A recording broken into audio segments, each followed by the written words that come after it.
السلام علیکم۔ دجال کا قصہ۔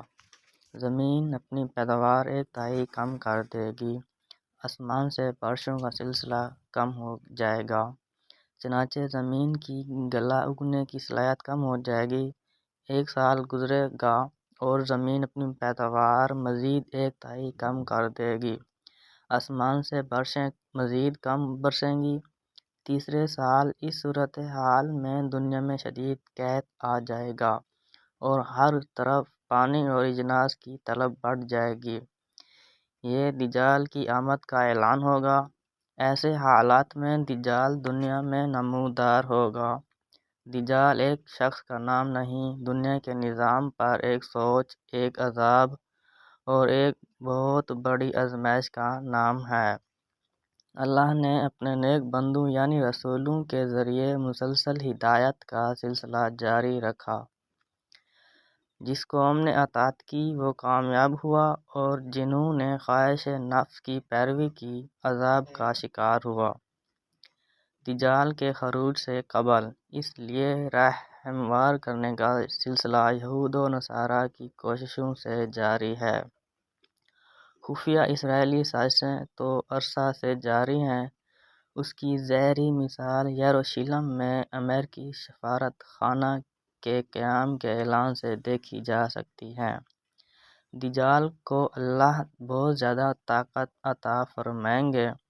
یہ دنیا کے تمام وسائل پر اس وقت قابض ہوگا جب دنیا شدید قحط کی لپیٹ میں ہوگی اور یہ ساری دنیا کے ارد گرد اپنی جدید سواری میں چکر لگائے گا۔ دجال دنیا پر 40 دن قیام کرے گا۔ پہلا دن 1 سال کے برابر ہوگا، دوسرا دن 1 ماہ کے برابر اور تیسرا دن 1 ہفتہ کے برابر ہوگا۔ باقی دن تمام عام دنوں کی مثل ہوں گے۔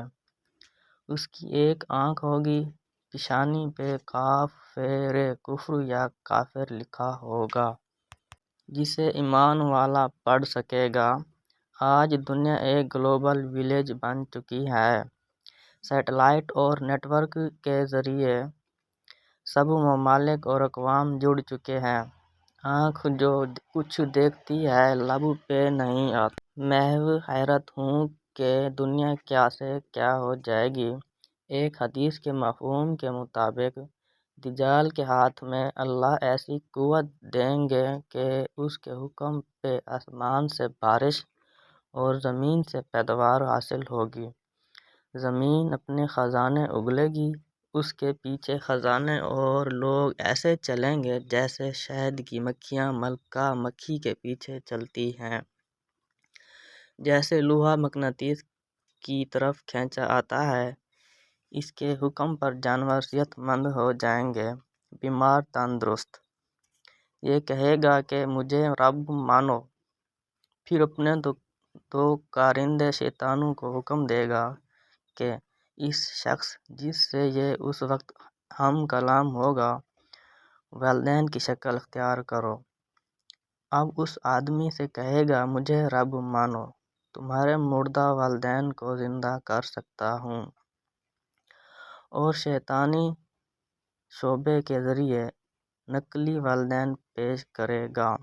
کمزور ایمان والے اس کی باتوں میں آ جائیں گے، جبکہ پختہ ایمان والے کہیں گے تو دجال کانا ہے، جس پر اس کو آرے سے چیر دے گا۔ یہ آدمی کو قتل کے بعد دوبارہ زندہ کر دے گا اور کہے گا کہ میں تمہارا رب ہوں۔ یہ سب دجال کی ذاتی کمال سے نہیں بلکہ اللہ تعالیٰ اس کی رسی دراز کریں گے اور انسانوں کی آزمائش کے لیے اس کو قوت دی جائے گی۔ دیکھا جائے گا کہ کون حق کی پیروی کرتا ہے اور کون باطل کی۔ اس کے پاس بہت سے حربے ہوں گے، بہت شعبے ہوں گے اور وسائل پر اس کا قبضہ ہوگا۔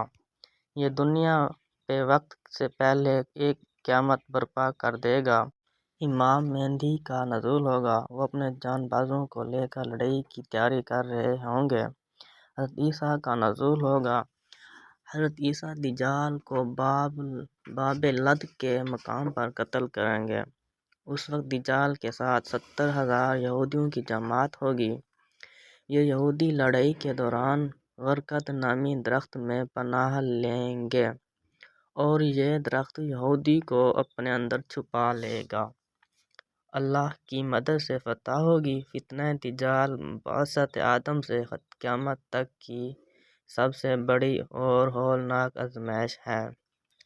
اس سے حضرت محمد صلی اللہ علیہ وسلم نے پناہ مانگی اور امت کو محفوظ رہنے کے لیے سورۃ قاف کی پہلی 10 آیات حفظ کرنے کی تلاوت فرمائی۔ اللہ مجھے، آپ سب کو اور ہماری آنے والی نسلوں کو اس سے محفوظ رکھے، آمین۔